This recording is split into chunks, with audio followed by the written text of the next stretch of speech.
बहुत ही कम लोगों को पता है कि the greatest investor Warren Buffett के पार्टनर चार्ली मंगर ने पहले एक एड एजेंसी खरीदी थी जो ज्यादा नहीं चल रही थी, क्योंकि उनकी मैगजीन में कोई भी बड़ा बिजनेस अपनी एडवर्टाइजिंग के लिए पैसे नहीं खर्च रहा था। 15 मैगजीन्स में से चार्ली मंगर की मैगजीन 15वें नंबर पर थी, यानी सबसे बकवास। उन्होंने इसकी सेल्स को इंक्रीज करने के लिए एक नया लड़का हायर किया जिसका नाम था चैट होम्स। चैट होम्स ने उनके बिजनेस को 3 साल तक हर साल डबल कर दिया और इस मैगजीन को लास्ट पोजीशन से फर्स्ट पोजीशन पर ले आए। चार्ली मंगर इस ग्रोथ से इतने हैरान हो गए थे कि एक दिन वो चैट होम्स के पास आए और उन्होंने उनसे कहा कि तुम मैगजीन को ग्रो करने के लिए कोई चीटिंग या इलीगल काम तो नहीं कर रहे, क्योंकि मैंने इससे पहले किसी को भी 3 साल तक लगातार बिजनेस को डबल करते हुए नहीं देखा। इस पर चैट होम्स हंसे और उन्होंने कहा, नहीं, बस कुछ मार्केटिंग स्किल्स ही यूज कर रहा हूँ। तो सवाल ये था कि उन्होंने ऐसा किया कैसे। चैट होम्स ने जब इंडस्ट्री को स्टडी करना स्टार्ट किया था तो उन्हें पता चल गया था कि टोटल 15 मैगजीन्स थी, जिनमें से उनकी कंपनी की मैगजीन सबसे लास्ट पोजीशन में थी। और ये सारी की सारी 15 मैगजीन्स हर महीने 2500 से करीब बिजनेसेस को फोन करती, उन्हें मेल भेजती, गिफ्ट भेजती, ताकि वो उन बड़े बिजनेसेस को कन्विंस कर पाए ताकि वो सब अपनी एडवर्टाइजिंग उन्हीं की मैगजीन्स में करें। एक और अमेजिंग चीज जो चैट होम्स ने नोटिस की वो ये थी कि 2500 बिजनेसेस में से सिर्फ 167 बिजनेसेस ऐसे थे जो सबसे ज्यादा एडवर्टाइजिंग में पैसे खर्चते थे। तो उन्होंने सोचा कि क्यों ना बस इन्हीं पर फोकस किया जाए। चैट होम्स को हर महीने 1.5 लाख रुपए का बजट दिया जाता था ताकि वो इन बिजनेसेस को कन्विंस कर पाए कि वो उनकी मैगजीन में एडवर्टाइज करें। तो उन्होंने किया ये कि उन्होंने पूरे 1.5 लाख रुपए बस उन टॉप 167 बिजनेसेस को कन्विंस करने में लगा दिए और बचे हुए 2333 बिजनेसेस को वो भूल ही गए। पर अभी भी सवाल ये था कि उन्होंने ये किया कैसे। तो उन्होंने बेसिकली 3 चीजें करी थी। सबसे पहले तो ये चीज थी कि वो औरों की तरह ये नहीं कहते रहते थे कि मेरी मैगजीन बेस्ट है, मेरी मैगजीन बेस्ट है, इसमें एडवर्टाइजिंग करो। वो उन 167 बिजनेसेस को लेटर भेजते, लेकिन उनमें हमेशा उन बिजनेसेस की प्रॉफिट की बात करते।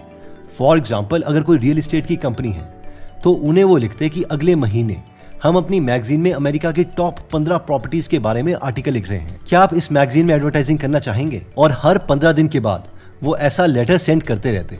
सेकंड, उन्हें ये तो पता था कि इन बड़ी कंपनीज के सीईओ के पास बहुत से लेटर्स आते होंगे, वो उनके लेटर्स पढ़ेंगे, इसकी कोई गारंटी नहीं है। इसलिए अपने लेटर्स को वो डिफरेंशिएट करने के लिए छोटे गिफ्ट्स भी साथ में सेंड करते थे।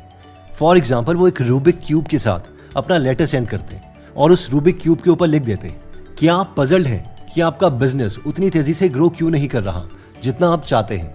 अगर हाँ, तो हम आपकी मदद कर सकते हैं, बस इस लेटर को पढ़िए। या फिर कई बार वो छोटी टॉर्च सेंड कर देते और उसके साथ लिखते, क्या तुम अंधेरे में तो नहीं हो कि तुम्हें पता ही नहीं कि तुम्हारी इंडस्ट्री कितनी जल्दी चेंज हो रही है और कंपटीशन कितनी जल्दी ग्रो हो रहा है। वो बस हमेशा छोटे गिफ्ट ही सेंड करते रहते, क्योंकि अगर वो महंगे बड़े गिफ्ट सेंड करते तो सीईओ को लगता कि वो उन्हें रिश्वत देने की सोच रहे हैं। थर्ड, वो इन बिजनेसेस को लेटर भेजने के अगले दिन ही फोन करते। अब होता यह था कि किसी भी कंपनी का सीईओ डायरेक्टली फोन तो उठाता नहीं है, उनकी कोई ना कोई असिस्टेंट फोन उठाती है। तो बाकी सेल्स पीपल सीईओ से बात करने से पहले असिस्टेंट से बहुत प्यार से बात करते हैं। हेलो मैम, आप कैसे हो? आपका आज का दिन कैसा रहा? इस पर वो असिस्टेंट समझ जाती कि पक्का ये कोई ना कोई यूजलेस आदमी ही है और वो कहती, क्या हुआ, काम क्या है?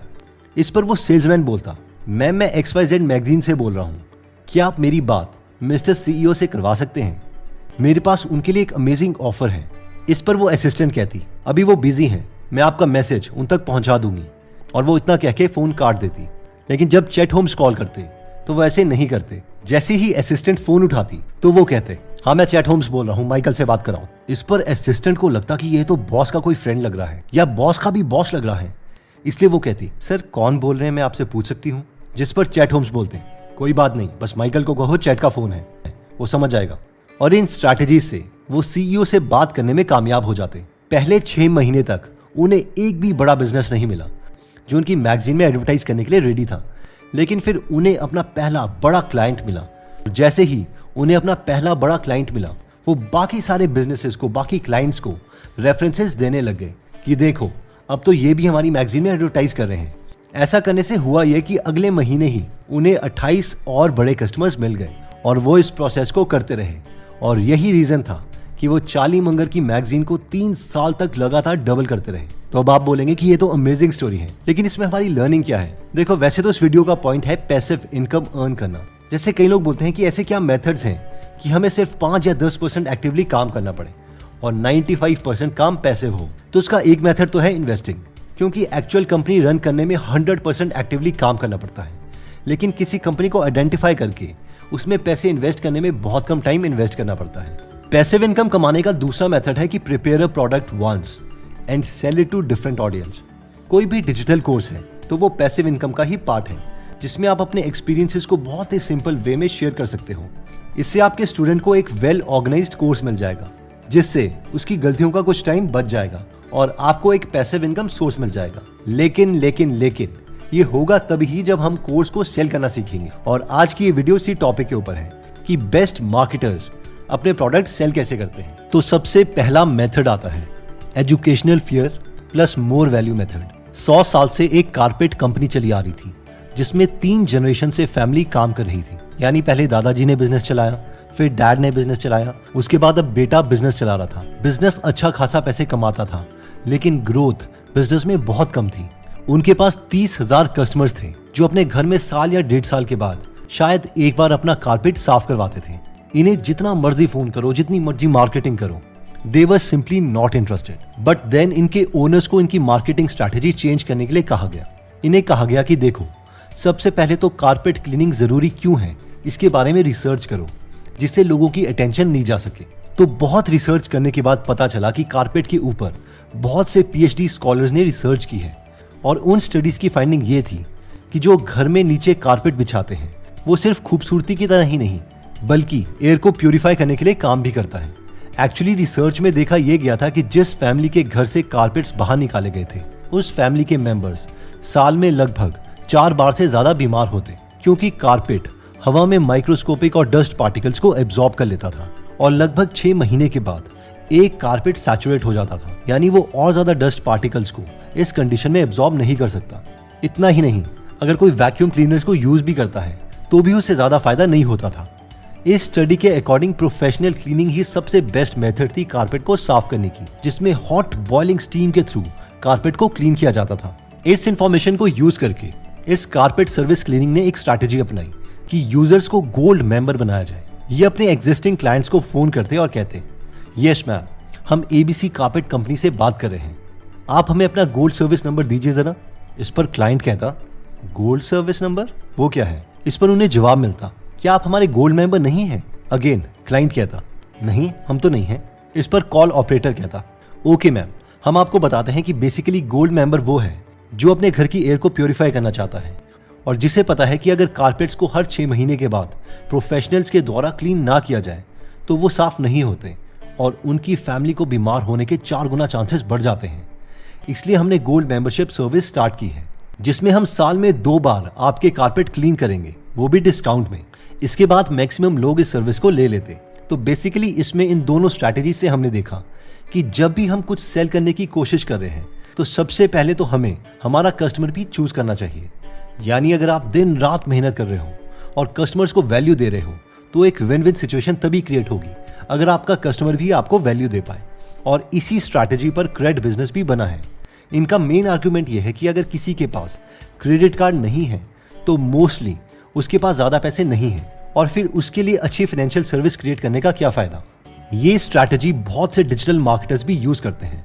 फॉर एग्जाम्पल फ्रैंक कर्न, जो कि एक फेमस डिजिटल मार्केटर है, वो महंगे कोर्सेज और एडवर्टाइजिंग सर्विसेज देते हैं। तो ये नॉर्मली फ्री यूजर्स को अलग करने के लिए पहले एक बुक सेल करते हैं जो कि $5.60 की है, यानी करीबन 350 रुपए के आसपास। और ये जानते हैं कि जो लोग 350 रुपए भी इनकी बुक के लिए नहीं खर्च करेंगे वो कभी भी इनके 2 लाख वाली सर्विसेज यूज नहीं करेंगे।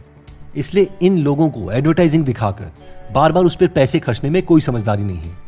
चार्ली मंगन ने एक बहुत ही इंपॉर्टेंट स्टेटमेंट कही थी कि without lifelong learning you are not going to do very well, you are not going to get very far in life based on what you already no.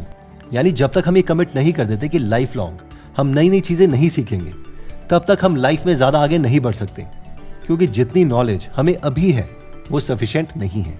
तो अगर आप अपने बिजनेस को expand करना चाहते हैं, या कोई नया बिजनेस लॉन्च करना चाहते हैं, या इवन मार्केटिंग के स्किल्स को यूज करके किसी और के प्रोडक्ट को सेल करना चाहते हैं, जैसे कि एफिलिएट मार्केटिंग, तो मैंने डिजिटल मार्केटिंग का कॉपीराइटिंग कोर्स बनाया है, जिसमें 5,000 से लेके 70,000 तक के कोर्सेज की नॉलेज है, जो मैंने खुद बाय किए थे अपने लर्निंग फेज में।